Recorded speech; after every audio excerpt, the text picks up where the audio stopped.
나가기를 소망합니다. 우리 찬양으로 영광 돌리며 예배의 자리로 나아가도록 하겠습니다.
기도하시겠습니다.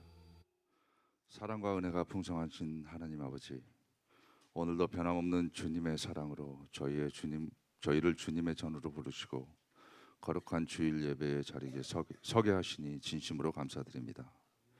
저희와 함께 하시는 주님, 5월의 마지막 주일 이 한 달간 가정의 소중함을 되새기게 하시고 부모와 자녀, 믿음의 공동체 안에서 서로를 돌아볼 수 있도록 인도하신 주님의 은혜에 감사드립니다.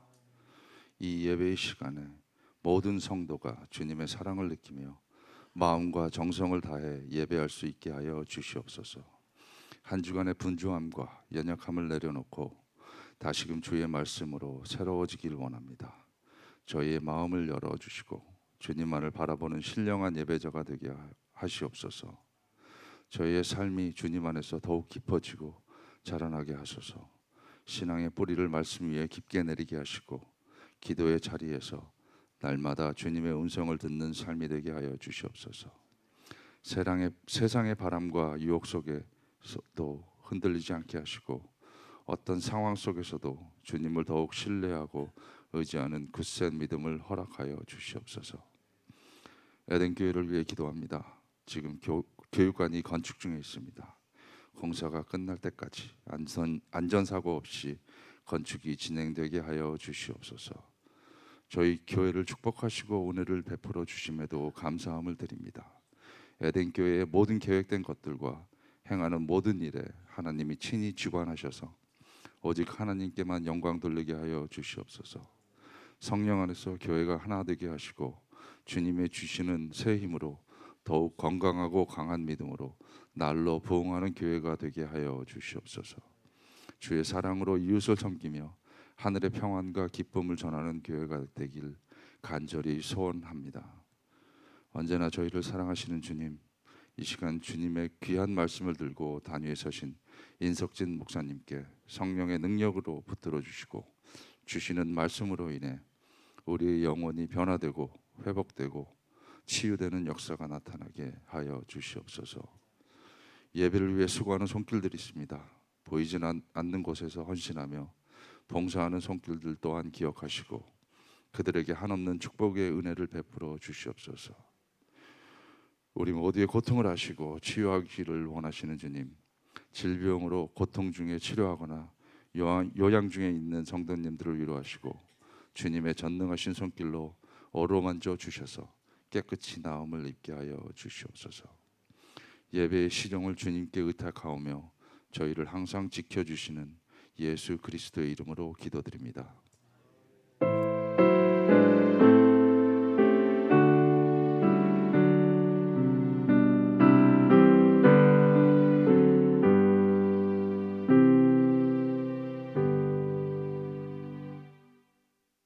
할렐루야, 아멘. 자, 오늘 하나님께서 우리들에게 귀한 날, 또 복된 날 주셨습니다.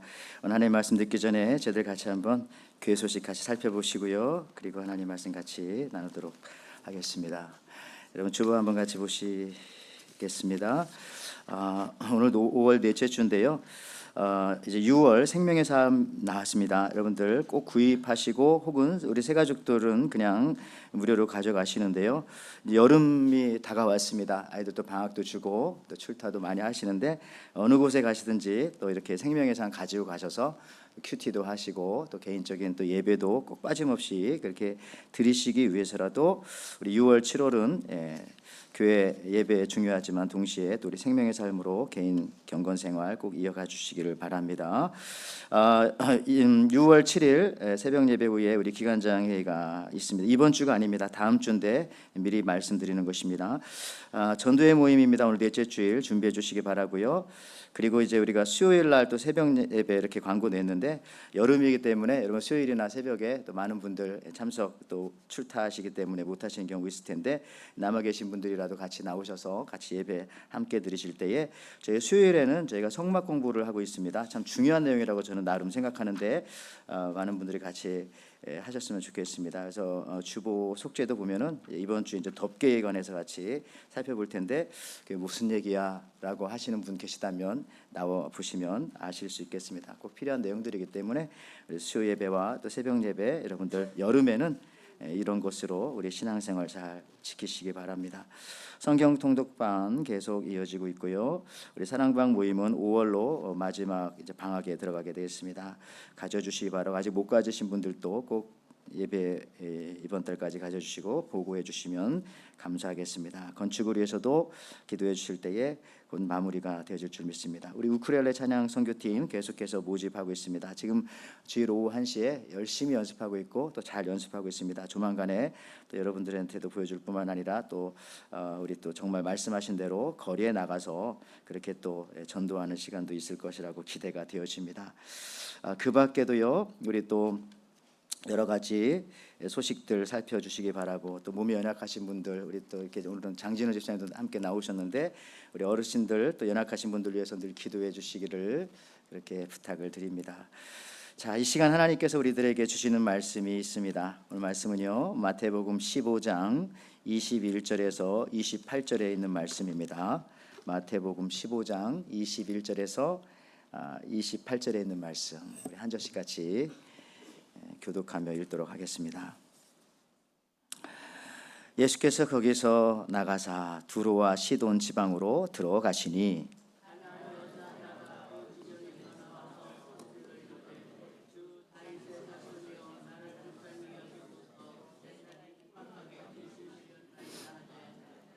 예수는 한 말씀도 대답하지 아니하시니 제자들이 와서 청하여 말하되 그 여자가 우리 뒤에서 소리를 지르오니 그를 보내소서.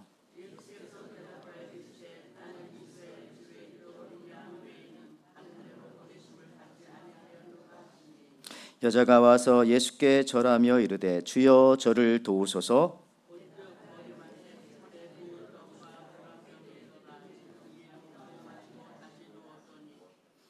여자가 이르되 주여 올소이다마는 개들도 제 주인의 상에서 떨어지는 부스러기를 먹나이다 하니 예수께서 대답하여 이르시되 여자여 내 믿음이 크도다 내 소원대로 되리라 하시니 그때로부터 그의 딸이 나으니라. 아멘. 자, 오늘 우리가 함께 나눌 말씀 마태복음 15장 21절에서 28절 말씀입니다. 건강한 신앙은 1인칭입니다. 이런 제목으로 같이 은혜를 나누고자 합니다. 여러분, 건강한 신앙생활 하시기 바라는데요, 우리 한번 옆 사람과 그렇게 한번 인사하기 원합니다. 우리 여름이 되었는데요, 자, 이렇게 한번 인사하겠습니다. 우리 건강한 신앙생활 합시다. 인사할까요? 건강한 신앙생활 합시다. 예. 강건하시기를 기도합니다. 한번 인사하겠습니다. 강건하시기를 기도합니다. 예, 뭐 어떤 분들이 이러면서 하는데 이러면 안 됩니다. 교회에서는. 예, 기도합니다. 예. 여러분, 2년 전 한국을 제가 방문해서 그 교회 다니면서 설교할 때에 그때 장로교 통합 측 주로 그랬던 것 같은데요. 많은 교회에서 사도신경 할 때 이제는 우리는 이렇게 하죠. 전능하사 천지를 만드신 하나님 아버지를 내가 믿사오며 이렇게 시작하는데요. 여기 PPT에 보시면 아시겠지만 이제 저렇게 바꿔서 더 이해하기 쉽게 더 직접적으로 그렇게 합니다. 어떻게 합니까? 이게 옛날 거고 요즘에 이렇게 합니다. 조금 한번 해볼까요? 시작. 나는 전능하신 창조주를 믿습니다. 나는 그의 유일하신 아들 우리 주 예수 그리스도를 믿습니다. 그는 성령으로 잉태되어 동정녀 마리에게 나시고 본디오 빌라도에게 고난을 받아 십자가에 못 박혀 죽으시고 장사된 지 사흘 만에 죽은 자 가운데서 다시 살아나셨으며 하늘에 오르고 전능하신 하나님 우편에 앉아 계시다가 거기로부터 살아있는 자와 죽은 자를 심판하러 오십니다. 나는 성령을 믿으며 거룩한 공교회와 성도의 교제와 죄를 용서받는 것과 몸의 부활과 영생을 믿습니다. 네, 그렇죠? 물론 여기도 이제 내가라는 표현이 있지만은 요즘 이렇게 나는 전능하신 하나님 아버지를, 나는 그의 유일하신 아들, 또 밑에도 잘 안 보셨죠? 나는 성령을 믿으며 1인칭으로 저렇게 만듭니다. 그게 신앙 고백이 맞는 것이죠, 그죠? 예, 그걸 강조하는 것입니다. 그래서 저렇게 이제 신앙 고백을 요즘에 이제 하시더라고요. 저렇게 많이 합니다. 우리도 이제 저렇게 이제 신앙 고백을 하기를 원하는데요. 그렇습니다, 여러분들. 이 공동 기도문의 형식을 빌려와서 고백하는 형식으로 가끔 뭐 단체로 뭐 우리는 이렇게는 할 수 있겠으나 온전하지 않고요. 개인적으로 1인칭으로 원래 신앙 고백은 하는 것이 그렇게 맞습니다. 어떤 분들은 그렇게 말씀하시죠. 우리 집안이 대대로 믿어왔습니다. 이러면 안 되는 거예요. 개인적인 고백으로 신앙 고백하는 겁니다. 예. 다른 사람이 내 입장을 대신 전해줄 수 없습니다. 신앙 고백은 대리 시험이 없는 겁니다. 예. 직접 해야 됩니다. 예. 그래서 우리 가끔 교회 오시는 분도 그렇지만은 당신 예수님 믿습니까? 라고 물어보면은 이상하게 둘러대시는 분들도 있습니다. 예. 우리 아내가 교회를 열심히 다닙니다. 이렇게 말하는 분도 있고 또 어떤 우리 집안에 목사님, 장로님이 많습니다. 이렇게 말하기도 하고 유명한 목사님과 제가 개인적인 친분이 있습니다. 등등. 그러나 이런 것들은 신앙 고백과는 다 필요 없는 전혀 무관한 것입니다. 예. 가족들이 예수님 잘 믿는다고 해서 나에게 가산점은 없습니다. 도움이 좀 될 수 있겠지만 가산점 없어요. 그러니까 신앙에는 가족 마일리지가 통하지 않습니다. 오직 나의 신실한 고백이 있어야 합니다. 그러니까 개인적인 고백을 통해서 예수님과 우리가 인격적인 관계를 맺어야 합니다. 결혼 여러분 어떻게 이루어집니까? 사랑한다고 결혼이 됩니까? 사랑하지만 고백하지 않으면은 갑돌이와 갑순이처럼 그냥 짝사랑으로 끝나는 거예요. 사랑하지만 고백을 해야 되는 거죠. 개인적으로. 그러니까 결혼이 1대1 관계인 것 마찬가지로 신앙 고백도 이와 여러분 똑같습니다. 하나님과 나의 1대1 사건. 건강한 신앙생활일수록 그래서 우리는 1인칭이다 이렇게 말씀드릴 수 있습니다.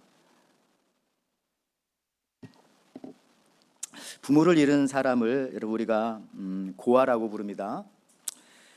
또 아내를 먼저 떠나보내고 혼자 사는 사람을 우리가 이제 호랍이라고 부릅니다. 또 남편 없이 사는 사람을 과부라고 칭합니다. 그런데 자식을 잃고 사는 부모를 부르는 말은 한국말에 없습니다. 그냥 굳이 한다면은 참척, 굉장히 슬픈 깊은 슬픔 그렇게 하지 그 자식을 잃은 부모를 지칭하는 말은 없어요. 우리 말에는요. 만들진 않았습니다. 너무 슬픈 일이기 때문에 그렇겠죠. 차마 이름을 부를 수 없는 이름이기 때문에 부를 수 없는 이름을 만들 필요가 없는 것이죠. 어느 늙은 노인은 그런 고백을 합니다. 자기가 전쟁통에 비처럼 쏟아지는 총알이 무서운 줄 알았는데 자식을 잃은 부모의 울음소리가 더 무섭더라. 이런 고백도 하는데 하여튼 최근에 여러분들 우리 미국과 이 한국에서 어린 자식들을 잃는 아주 가슴 아픈 사건들이 자주 있었습니다. 또다시 그 단어를 꺼내서 당사자가 아닌 저로서도 이런 걸 또 얘기할 필요가 있나 하는데 우리 미국에서도 보면은 2022년 텍사스 라프 초등학교에서 총기 사고로 19명 이렇게 아이들이 또 선생님이 3명 그렇게 죽은 사건이 있었습니다.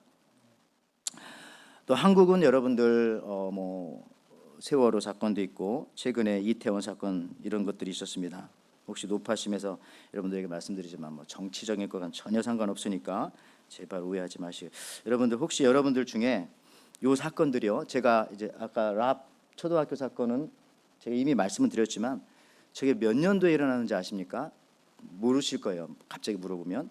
또 세월 오래 갔지만은 이 세월호 사건 같은 것도 언제 일어났냐고 물어보면 딱 대답하시는 분들이 그렇게 많지 않을 겁니다. 저는 기억하죠. 왜냐하면 제 큰아들과 애들이 그 학년이 거의 똑같기 때문에 저는 알고 또 그때 제가 에덴교회에 온 바로 그 다음에 그러니까 거의 그해와 비슷해요. 2014년이기 때문에 그렇게 알고 그런 겁니다. 그러니까 뭐냐면은 이런 말씀 드리고 싶어요.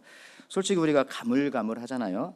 그 이유 중에 하나는 이런 사건에 우리가 이름을 잘못 붙여서 그렇습니다. 일부러 그렇게 했는지 모르겠지만은 무슨 말씀이냐면은 예를 들어 가지고 한국 전쟁 할 때 우리는 6.25 사변하면 딱 기억나잖아요. 6.25와 아울러서 1950년도 기억이 나고 4.19 하면 그게 4월 달에 있었지.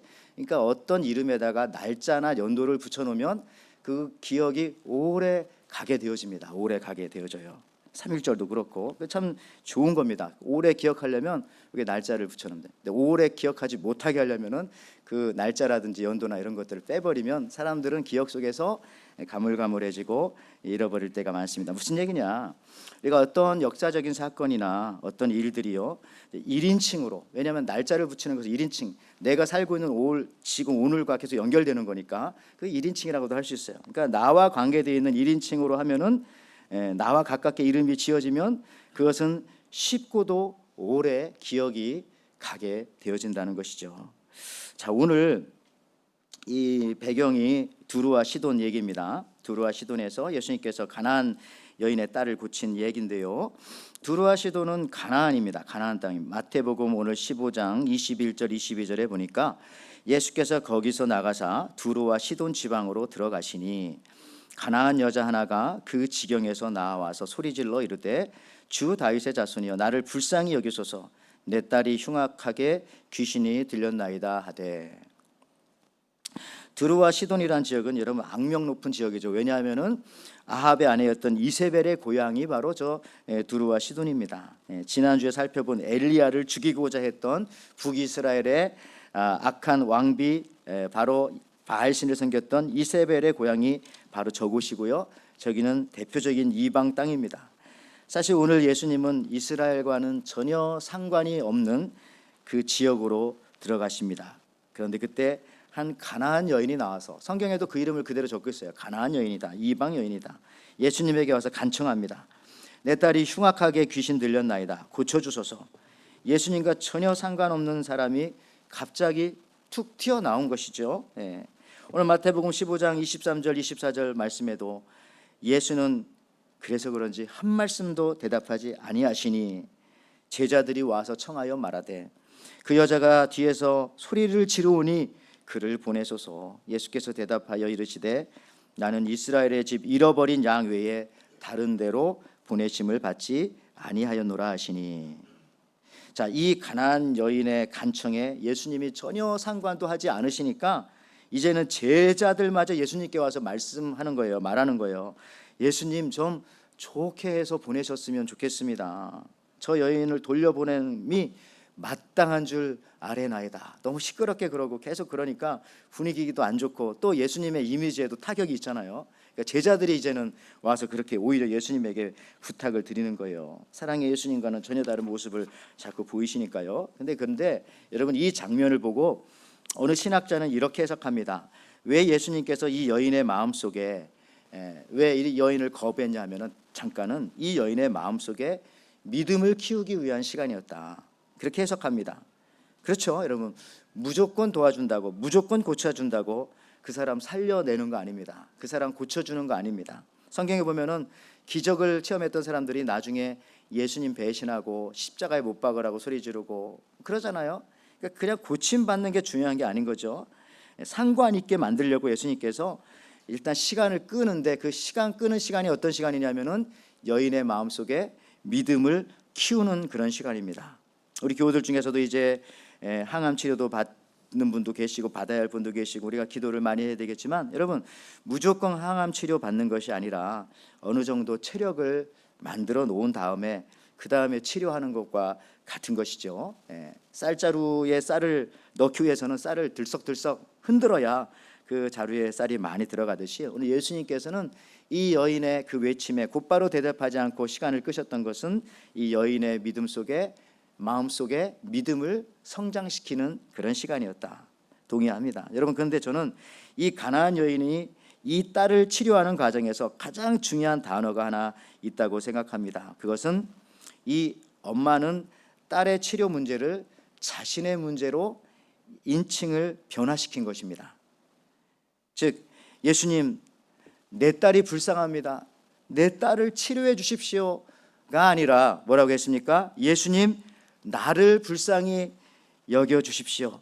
내 딸이 귀신 들렸나이다. 나를 불쌍히 여겨 주십시오. 그렇죠? 오늘 마태복음 15장 22절 가나안 여자 하나가 그 지경에서 나와 소리질러 이르되 주 다윗의 자손이여 나를 불쌍히 여기소서. 내 딸이 흉악하게 귀신이 들렸나이다. 내 딸을 불쌍히 여겨달라고 하는 게 원래 논리적으로도 맞고 상식적으로도 맞고 말투도 맞는데 그렇게 하지 않고 나를 불쌍히 여겨달라. 예.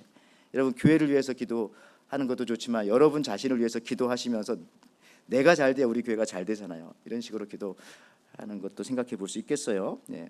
여러분 가정도 마찬가지고. 여러분 이 여인 앞에서 그렇게 말했던 것은 이 여인이 예수님 앞에서 이렇게 말했던 것은 말실수가 아니라는 것을 또 한 번 알게 되는데, 그냥 딸을 이야기하는데 그냥 급해서 예수님 대답도 안 하시고 가실까봐 어떻게 말 잘못해서 내 딸을 불쌍하게 여겨달라고 했는데 그냥 나를 불쌍히 여겨달라고 말 잘못한 게 아니더라고요. 왜냐하면 한 번 더 이 여인은 또 이렇게 고백합니다. 오늘 본문 마태복음 15장 25절에 한 번 더 여자가 와서 예수께 절하여 이르되 주여 저를 도우소서, 나를 도와주세요. 사실은 내 딸을 도와달라고 하는 게 맞는데 나를 도와주세요. 두 번이나. 그러니까 이 여인은 지금 항상 이 말투가 나를 1인칭이에요. 1인칭. 신앙은 여러분 1인칭입니다. 아까 신앙 고백이 1인칭이듯이 말투가 그러니 생각도 행동도 늘 그런 것입니다. 주여 나를 보내소서지 자기가 손들고 주여 저 사람을 보내소서 그렇게 하지는 않지 않습니까? 우리가 성경 말씀을 가지고 생명의 삶에 큐티를 하는 이유도 그런 겁니다. 아까 광고 시간에도 말씀드렸지만 6월 7월에는 생명의 삶을 꼭 가지고 가셔서 날씨도 더운데 꼭 큐티를 하시기 바랍니다. 우리가 이렇게 생명의 삶으로 새벽 예배도 드리지만 집에 가서 큐티하는 이유는 이 말씀이 단순히 성경 말씀이 기록된 말씀이 아니라 나에게 살아있어서 말씀으로 적용해서 내 삶에 변화를 주는 말씀이 되어야 하기 위해서, 되게 하기 위해서, 그래서 1인칭 말씀이 되게 하기 위해서 구체적으로 적용하라는 것입니다. 즉 오늘 말씀이 오늘 나에게 직접적으로 관련이 있는 것으로 받아들일 때 하나님의 말씀은 나에게 1인칭으로 역사하여 여러분 기적을 일으키게 되는 것입니다. 여러분 그러자 예수님께서도요 이 여인의 믿음을 보시고 그 딸을 치료해 주셨던 것입니다. 예수님께서 이 딸을 본 적이 없어요. 데려고 와라 이게 아닙니다. 그냥 이 여인을 보고서 그 딸을, 얼마나 이게 놀라운 일입니까? 28절 말씀 보시면 마태복음 15장 28절에 이에 예수께서 대답하여 이르되 여자여 네 믿음이 크도다, 네 소원대로 되리라 하시니 그때로부터 그의 딸이 나으니라. 여러분 이 여인의 믿음이 크다고 하신 예수님의 말씀 속에는 그녀가 1인칭 시점으로 자신의 딸의 문제로 자신의 딸의 문제를 자신의 문제로 주님께 가져왔다는 것을 이렇게 강조하십니다. 예수님은 전혀 상관없는 모습으로 다가오실 때가 있죠. 다가오실 때가. 그러나 이 여인은 1인칭 신앙의 관점을 그대로, 이 여인의 1인칭 신앙의 관점을 그대로 받아주시고 거기에 대해서 응답하시는 겁니다. 네 딸을 데려와 보라 이렇게 말한 적이 없으십니다. 그 자리에서 이 여인의 1인칭 믿음을 보시고 즉각적으로 치료해 주셨습니다. 사람은 그렇잖아요. 간절하고 다급할 때 1인칭으로 아이고 나 죽어 그러지, 아이고 우리들 죽어요 이렇게 하는 사람 없잖아요. 헬프 미지. 물론 한국말에 뭐 사람 살려가지고 어떤 사람인지 몰라서 헷갈려서 못 살릴 수도 있지만 원래 원어는 그잖아. 아이고 급하면 아이고 나 죽어지, 아이고 뭐 항상 급하면 여러분 1인칭으로 그렇게 되어지는 겁니다. 노래도 있잖아요. 나 어떡해죠, 나 어떡해. 나. 그러므로 우리가 중보기도 할 때도요, 다른 사람을 위해서 기도할 때도 그 문제가 내 문제라고 생각하며 기도하는 것이 그게 원래 중보기도입니다. 우리 성도 여러분, 이 교회 사역이 어떤 목사님이나 어떤 교회 지도자들만의 사역이 아니라 이것은 내 사역이다, 이건 내 일이다라고 생각하는 것이 좋지 않겠습니까? 우리 여러분 예를 들어서 뭐 교회 주차장이 내 사업장의 주차장이라고 생각하는 겁니다. 그러면 우리가 뭐 연합 예배를 드린다든지 이럴 때 스트리트 파킹 당연히 할 수밖에 없죠. 내 사업장에 와서 지금 오늘 바쁜 날인데 파킹하는 거 안 좋잖아요. 오늘 손님 많이 오는데 오늘 그죠? 오늘 빅 할라데이인데 그런 느낌으로 내 집처럼 생각하는 거 우리 교회를, 저도 목회자로서 항상 이 부분이 저에게 늘 도전적인 부분입니다. 아직까지도 뭐냐면은 성도들의 자녀들의 문제가 내 자녀만큼, 내 자녀의 문제만큼 이게 무게가 있는 것일까? 이런 것들 그렇게 느껴져야 이게 제대로 된 목회일 텐데 이런 생각을 늘 하고, 그게 늘 도전이죠. 또 교회 어르신들의 이런 문제들이 내 부모 문제만큼 나에게 부담감이 느껴지는가, 뭐 이런 것들. 그러지 못할 때가 참 많이 있을 때가 있는데 참 그런 거 생각하면서 이게 이제 비슷해져야 이게 되는데 여러분 우리는 예수님과 늘 상관이 있는 사람들입니다. 예, 주님의 일이 내 일이고 또 내일이 주님의 일이라고 그렇게 믿고 사는 사람들이 우리들이잖아요. 내가 주 안에 주님이 내 안에 있다고 늘 고백하기 때문에 여러분 요한복음 2장에도 보면은 가나안 혼인 잔치에 가나 혼인 잔치에 포도주가 떨어졌습니다. 그것이 예수님과는 상관이 없는 일이었어요. 그래서 예수님도 상관없다고 그러셨어요. 왜냐하면 예수님은 그 당시에 손님 신분으로 그 가나 혼인 잔치에 초대받으셨기 때문에 그렇습니다. 여러분 우리 또 교회 보면은 주일날 오늘은 그렇지만은 안 오셨지만은 가끔 여행 손님들이 오실 때가 있잖아요. 그런데 그분들이 우리 교회 건축하는 것과 무슨 상관이 있습니까? 그렇죠? 죄송하지만 그러니까 주인과 식구는 다른 거예요. 식구들은 그러나 늘 부담감이 가죠. 늘. 그래서 예수님은 이 마리아의 요구에 이렇게 말씀하십니다. 요한복음 2장 4절에 가나 혼인잔치에서 예수께서 이르시되 여자여 나와 무슨 상관이 있나이까 포도주가 떨어진 것이 내 때가 아직 이르지 아니하였나이다. 여자여 내가 무슨 상관이 있나이까. 그렇지만 나중에 보면은 결국은 이 어머니 마리아의 요청 때문에 이 일에 예수님이 이제 상관이 있어지는 그런 일들이 이제 벌어지게 되어지죠. 근데 저는 여기서 마음속에 제가 영어 실력이 약하니까 그냥 몇몇 단어가 항상 마음속에 있는데 이 단어가 저한테 딱 와닿더라고요. 예수님이 그렇게 말씀하지 않았습니까? Why do you involve me? involve라는 말. 왜 저를 거기다 포함시킵니까? 이 일에. 그러니까 여러분들 예수님 포함시키는 거 이게 상관이 있는 거예요. 이게. 그래서 예수님을 내 인생에 포함시킬 때 인칭의 변화가 일어나고 가나 혼인잔치 기적처럼 기적이 일어나는 겁니다. 근데 이게 제가 볼 때 기도인 거예요. 기도. 우리가 항상 기도하고 마지막에 뭐라고 우리가 딱 마무리합니까? 예수님의 이름으로 기도합니다. 그렇죠? 왜 그렇게 할까요? 어떤 분은 왜 이렇게 기도하는지도 아직 모르는 분이 혹시 있을지 몰라서 요한복음 14장 13절 이 말씀 때문에 전 세계 기독교인들은 2000년 동안 기도를 마치면 항상 기도 끝에 예수님의 이름으로 기도합니다. 이 말을 넣는 겁니다. 이 말씀 때문에 요한복음 14장 13절 말씀 너희가 내 이름으로 무엇을 구하든지 내가 행하리니 이는 아버지로 하여금 아들로 말미암아 영광을 받으시게 하려 함이라. 그래서 우리는 기도 마칠 때 항상 예수님의 이름으로 딱 마무리합니다. 그래서 하나님께 영광도 올려드리고 예수님 앞에 모든 책임 전가를 하고 내 인생에 그 문제에 예수님을 인벌브 시키는 거죠. 상관 있게 만드는 겁니다. 여러분 그러니까 기도가 엄청난 겁니다. 주님을 내 인생에 포함시켜 내가 드리는 거예요. 그냥 끌어들이는 예수님 일로 오시라고 하면서 여러분 이 말씀에 근거해서 이렇게 전 세계 교인들이 이렇게 기도한다니까요. 여러분 창세기에도 보면은 가인이 아벨을 동생이죠. 아벨을 죽여놓고 하는 말이 이거예요. 아우 나와 무슨 상관이 있습니까? 왜 동생 찾으라고 저한테 말합니까? 이렇게 말해요. 근데 그 말을 물론 이렇게는 바꿨죠. 내 아우를 지키는 자입니까? 여기 창세기 4장 9절에 여호와께서 가인에게 이르시되 네 아우 아벨이 어디 있느냐? 그가 이르되 내가 알지 못하나이다. 내가 아우를 지키는 자니까. 여러분들 질문에 답이 있어요. 가인이 어떻게 참 자기가 질문한 것으로 자기가 심판을 딱 받는 이런 경향이 많이 있죠. 이런 경향이 이렇게 만드는 다윗이 밧세바를 범했을 때도 선지자 나단이 와가지고 스스로 자기를 심판하게 만들었잖아요. 양 비유하면서 똑같은 거예요. 가인, 내가 아우를 지키는 자입니까? 그때 하나님의 답은 그렇다 이겁니다. 자기가 자기를 심판해 버렸어요. 여러분들 하나님의 마음은 그런 거예요. 내가 네 아우를 지키는 자 맞아. 서로가 상관이 있다는 것이죠. 서로 지켜주는 것이 형제들인 겁니다. 서로 믿음을 챙겨주는 것이 우리 교인들입니다. 서로 기도해 주는 것이 믿음 안에서 우리 형제들입니다.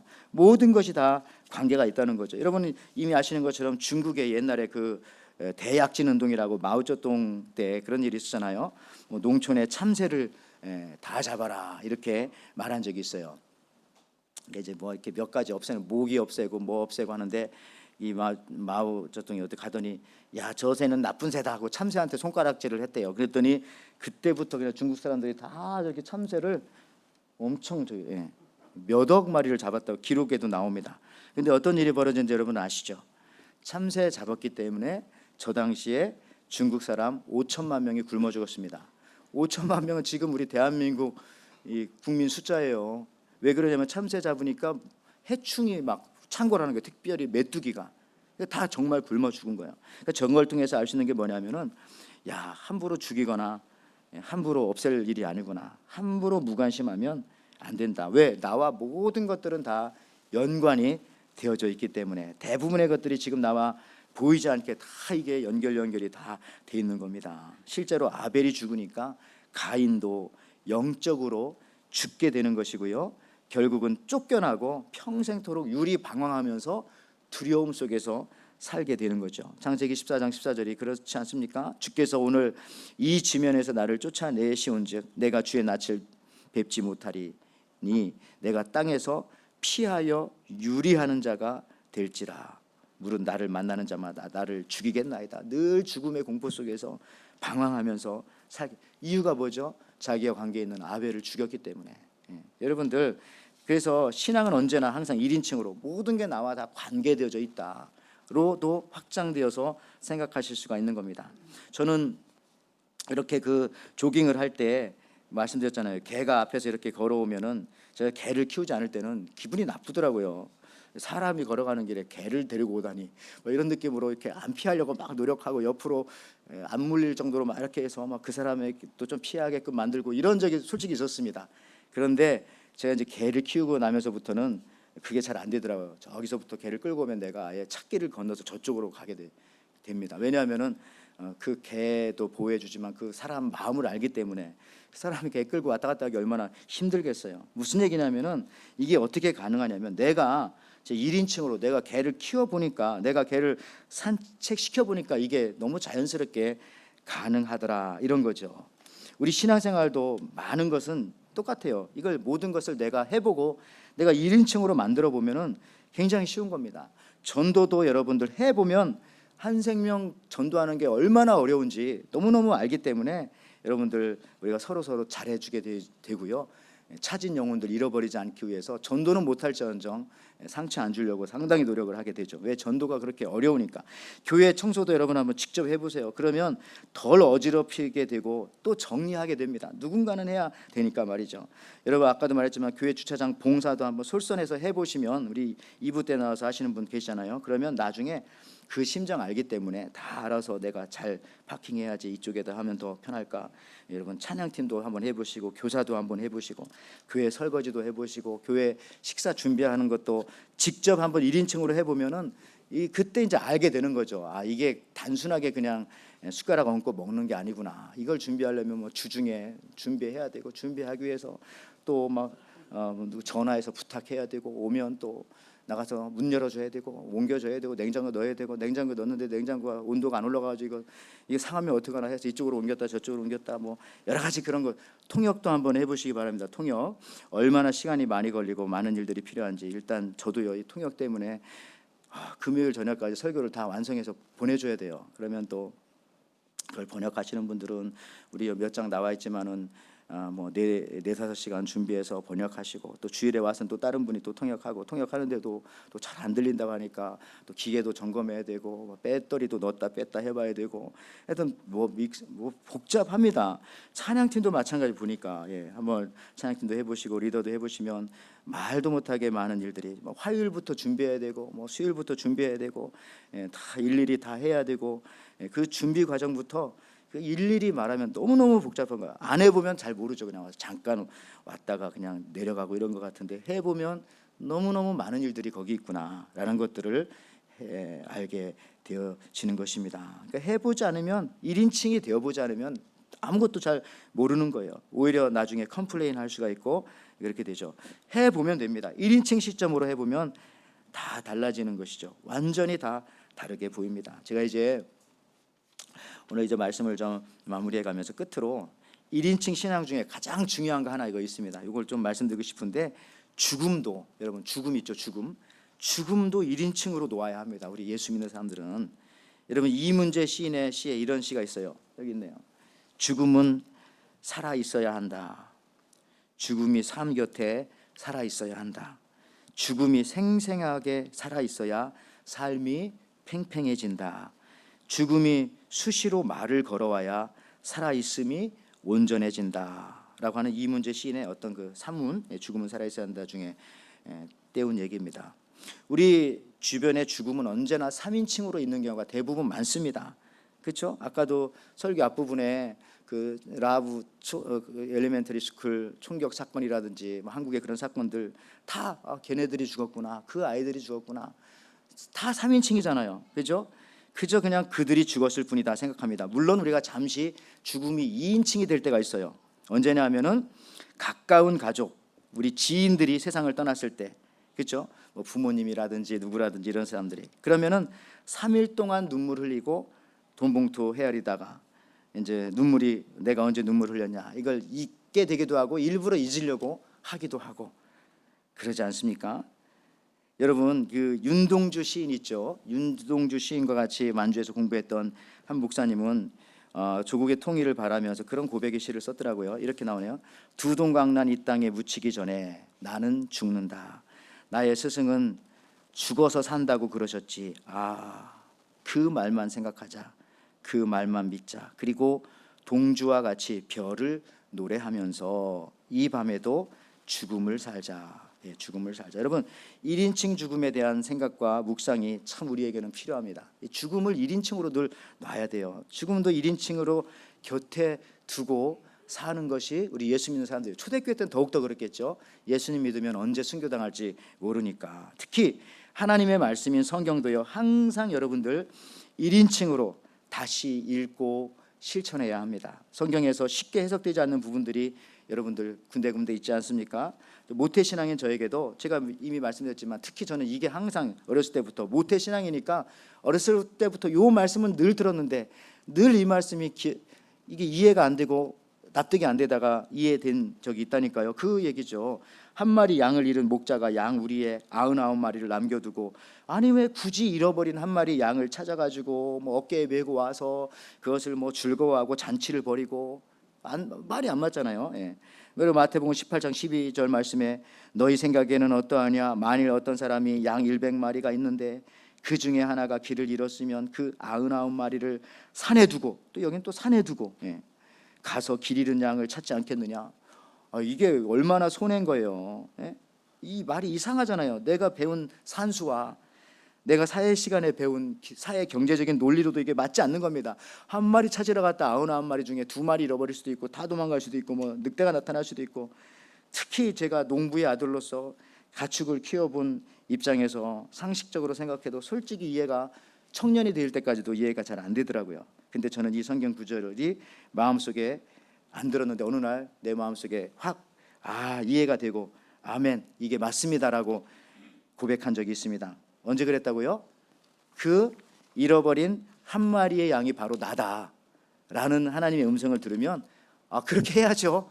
당연하게. 그러니까 여러분, 성경을 1인칭으로 읽으면 그동안 해석되지 않던 그런 부분들이 많이 해석이 되어지고 공감이 가고 맞습니다. 그러셔서 이 비유를 오늘 나에게 하셨군요. 그 잃어버린 한 마리 양이 바로 너라고 말씀하시는 거군요. 나라고 말씀해 주시는 것이군요. 여러분들, 이처럼 그동안 풀리지 않던 성경의 난제들 도요 1인칭 관점으로 보면 이해가 되어지고, 그렇죠? 항상 아벨은 나라고 생각하지 마십시오. 때로는 가인이 나일 수도 있다. 그렇죠? 늘 다윗을 나라고 생각하지 마세요. 어떤 때는 사울이 나일 수도 있다. 1인칭 관점으로 여러분들 늘 말씀을 읽어보면 거기서 하나님께서 나에게 말씀해 주시는 것들이 너무너무 많고 이해하는 게 많고 더 풍성하게 되어집니다. 말씀 마치면서 건강한 신앙인이 되기 위하여 우리 1인칭으로 사시기를 바랍니다. 우리 교회라고 해도 좋지만은 더 나아가서는 이거 내 교회, 우리 내 가정, 내 나라라고 하십시오. 우리나라도 좋지만 이거 내 나라라고 하십시오. 일단 사람들은 내 것이라고 생각하면 그때부터 끔찍히 여기고 잘하지 않습니까? 보다 깊은 많은 사랑과 관심을 쏟을 수밖에 없어요. 내 것이기 때문에. 신앙은 바로 내 것입니다. 신앙생활에 여러분 절대로 손해보지 마십시오. 내 신앙이기에 내가 지키는 거죠. 이것은 단순히 이기적인 신앙이 아니라 내가 내 신앙 잘 지킬 때 다른 이들이 다 같이 건강하게 된다는 거예요. 이빨 하나 빠지면 그 옆에 있는 이빨도 흔들리기 시작하지 않습니까? 내가 내 신앙 잘 지켜야 내 형제 아벨도 죽지 않는 겁니다. 내가 내 신앙 잘 지켜야 수르보니게 오늘 가나안 여인의 딸 같은 내 자식들이, 내 손자 손녀들이, 내 교회의 신앙의 후배들이 잘 살게 되는 것입니다. 고침받고 회복되고 축복받으면서 말이죠.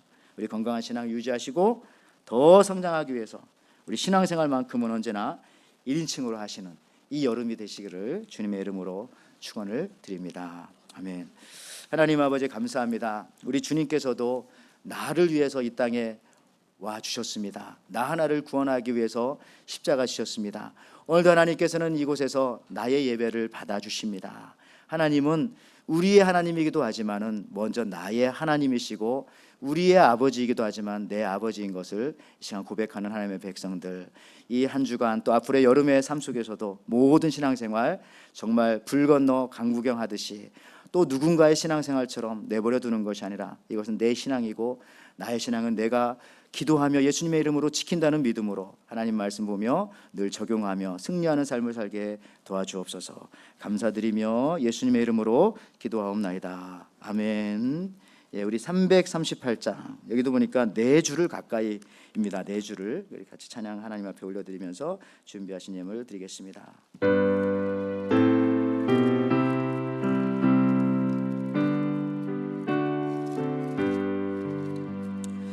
네 줄을 가까이 하게 하무 십자가 짐 같은 고생이나 내 일생 소원은 늘 찬송하면서 주께 더 나가기 원합니다. 내 고생하는 거 옛냐고 피 돌베개 베고자 갔습니다. 꿈에도 소원이 늘 찬송하면서 주께 더 나가기 원합니다. 천성에 가는 길 험하여도 생명길 대나니 은혜로다. 천사 날 부르니 늘 찬송하면서 주께 더 나가기 원하. 우리 다 일어나셔서 찬송 드리겠습니다. 야곱이 잠 깨어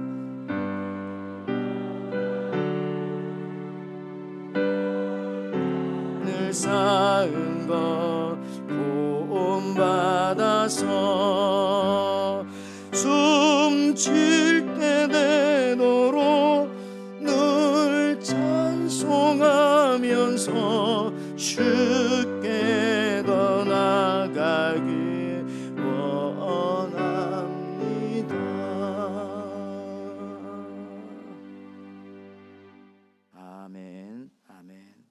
하나님 아버지 참 감사합니다. 오늘 또 나를 사랑하시고 나를 구원하시고 나와 함께 하시는 우리 주님을 찬양하며 이 시간 우리 주님 전에 나와 하나님 앞에 예배를 올려드립니다. 하나님, 예배를 드리면서 우리의 몸도 마음도 우리의 생각과 모든 나의 것들 하나님 앞에 올려드리지만 특별히 이 시간 또 귀한 예물도 하나님 앞에 올려드리오니 하나님 이 예물 받아주시고 또 우리 에덴에 속해 있는 모든 성도님들 삶의 현장들마다 항상 신앙생활 1인칭으로 할 수 있게 도와주옵소서. 주님이 오늘 나와 함께 동행하시며 주님 여기 계시며 주님 나의 생각을 아시며 주님은 나의 주님이시라는 사실들, 하나님은 나의 아버지라고 하는 이 고백들이 우리의 삶의 현장과 삶의 터전과 일터와 가게와 학교 현장과 모든 삶 속에서 나타나게 고백되어지게 허락하여 주옵소서. 내가 주를 믿나이다. 내가 하나님의 자녀입니다. 내가 예수님을 사랑합니다. 늘 고백하며 살게 도와주시고, 특별히 우리 에덴교회 성도님들 중에 몸이 연약하신 분들이 있습니다. 이제 수술을 앞두고 있는 가정들도 있고, 수술 이후 회복을 바라는 가정들도 있고, 또 여러 가지 문제들, 이민의 문제들, 자녀를 놓고 기도하는, 또 말할 수 없는 기도의 제목들을 가지고 기도할 때마다 우리가 예수님의 이름으로 기도합니다. 예수님이 내 인생에 포함되어져 계시고 모든 일이 다 주님께서 해결해 줄 문제라고 우리가 늘 기도하오니 저들을 회복시키시고, 오늘 수료분에게 여인의 딸과 같이 회복되어지고 치유되어지고 강건하게 될 수 있도록 주님 인도하여 주옵소서. 이제는 우리 주 예수 그리스도의 은혜와 하나님의 사랑과 성령의 교통하심이, 하나님과의 관계, 성경 말씀과의 관계, 신앙생활만큼은 2인칭도 3인칭도 아닌 1인칭의 관점으로 나를 위하여 죽으시고 나를 위하여 말씀해 주시고 내 기도를 들어주시는 하나님이 나의 하나님이심을 믿고 돌아가는 우리 귀한 성도님들, 또한 이제부터 죽음조차 1인칭의 관점으로 바라보며 더욱 큰 능력 있는 그리스도인으로 살고자 결단하는 모든 성도님들, 저들의 가정과 사업과 자녀와 모든 일들 위해 지금부터 영원토록 함께 있을지어다. 아멘.